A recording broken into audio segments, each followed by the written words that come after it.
So what are the keys to a successful modified motivational speech? Hopefully you've picked up on the theme here. This is all about emotion. This is an emotion-based speech. This is not a logic-based speech. That's why you don't spend any time reasoning with us on why this is the best approach.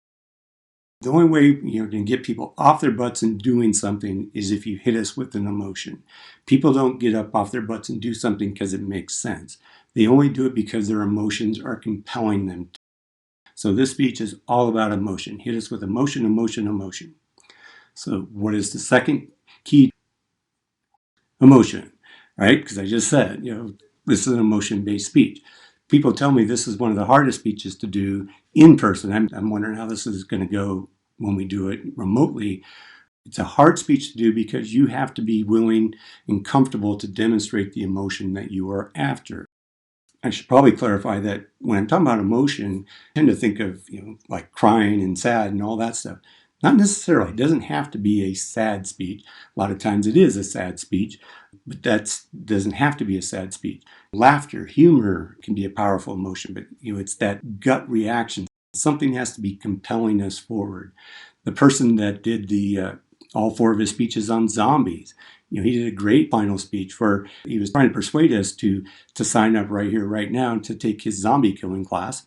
And his before story was about Billy Bob, and Billy Bob didn't take his class. And did you hear what happened to Billy Bob last week when the zombies arrived at his house? And he told this gory story of, what happened to Billy Bob, and he got dismembered and all these, strange, fascinating things. And we're all sitting there laughing and stuff because it was all done in humor. And so, he said, so you should take my zombie killing class so you can be like Tina. Did you hear what happened to Tina when the zombies got to Tina's house after leaving Billy Bob's? And so, Tina kicked their butt and, killed all the zombies and everything because she knew how, because she had taken the class. And so he's up there, he's having a good time with it and stuff. And so we all got into it. So of course, at the end, we'll sign up, take that class. Sounds like a hoot. You have to be comfortable with this. And I had a situation once in a class where a guy gets up and he's trying to get us to donate money to a children's cancer cause. And his 4 story was his sister's cancer.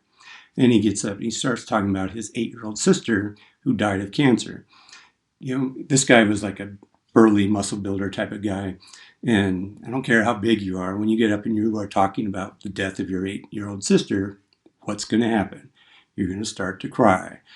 I always joke about this in class of, what do you think people did?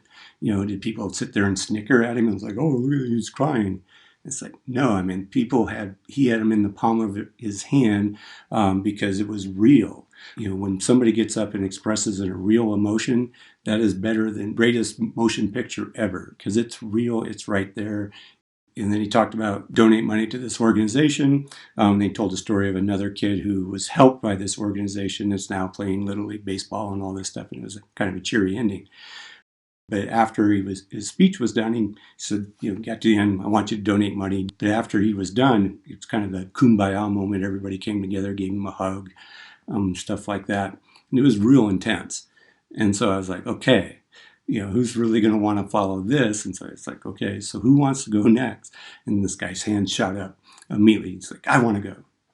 He gets up. He wants us to donate money to a suicide prevention hotline because guess what his sister did?